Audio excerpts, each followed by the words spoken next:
And people often talk about their lives, and they're thinking about, what to do. They often talk about my passion. When I'm thinking about it, I'm really passionate about this, or I'm really excited about this, so that must mean I'm supposed to do that.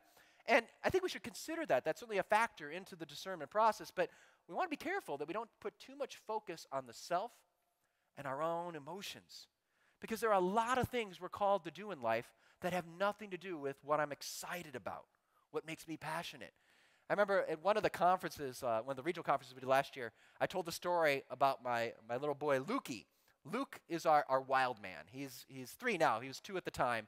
And he is wild and crazy, this kid. And his little sister, Josephine, she was just a little baby at the time. And Curtis and I like to talk about how the definition of parenting really is chronic sleep deprivation.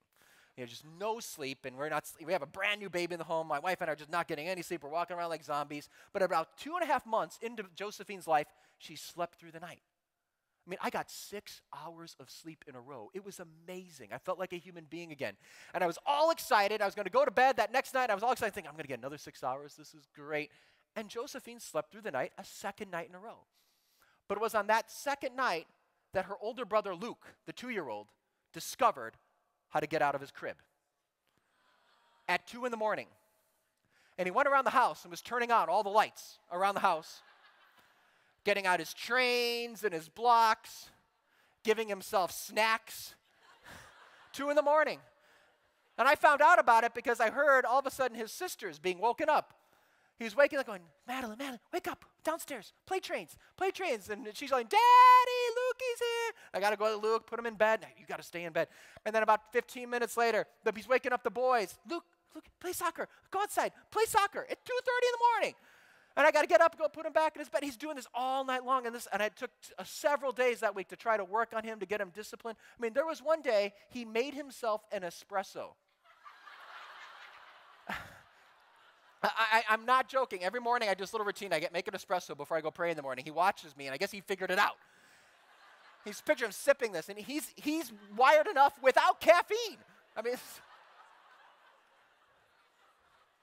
so I just want you to imagine this scenario. Just imagine, here's Luke going on his nighttime escapades, and imagine I'm sleeping, and Beth kind of pokes me, wakes me up and says, hey, Ted, can you go take care of Luke? And I just roll over and say, I'm not called.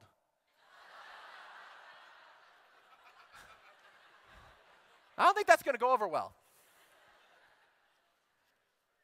There are many things we're called to do in life that have nothing to do with my own excitement and emotions. We have to remember our lives are not our own. They were bought with a price. And our Lord Jesus is looking for souls that seek to not use their lives for their own purposes, for their own plans. God has a plan for us, as you know. A plan for welfare and not for woe, to give us a future and a hope. God's plan. Are we really open to his plan? We need to get beyond those initial superficial emotions of excitement or fear, anxiety, and really say to the Lord, speak, Lord, your servant is listening. And I think if we cultivate that habit now, because right now, if you are closing the door on things that the Lord may be calling to you, they could be small things like stepping up in leadership on your campus. Or they could be really big things like the priesthood, or becoming a sister, or becoming a focus missionary. Whether it's small or big, right now, you're cultivating the habits for the rest of your life. And if right now, you're always guarding yourself and limiting the options to be more what you want to do, and you're not truly open to the Lord, then that's the habit you're going to bring into real life, and it's going to be harder for you later in life to be open to the bigger calls the Lord may give you.